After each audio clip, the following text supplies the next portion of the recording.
সবাই ফুটবল খেলি, কিন্তু পারফেক্টভাবে ফুটবল খেলতে পারি না, কারণ আমরা ভালোভাবে কাট করতে পারি না। আজকে আমি দেখাবো আপনাকে কীভাবে ভালোভাবে কাট করতে হয়। তখন আমার স্টুডেন্ট করবে, তখন আমি দেখাবো কীভাবে করতে হয়। না করো কাট করো, দেখ কী করে করবে।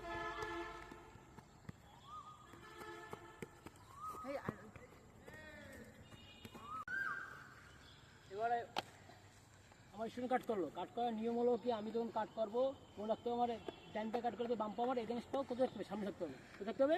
সামনে থাকতে হবে। তাহলে এই যে কাট বলটা বলটা সামনে পাও দিয়ে কাট করতে হবে, এবং সামনের দিকে কাট করতে হবে। যদি কাট না হয় তুমি ভালো মাথা করতে পারবে না, কাট সামনে পাও দিয়ে কাট করতে হবে।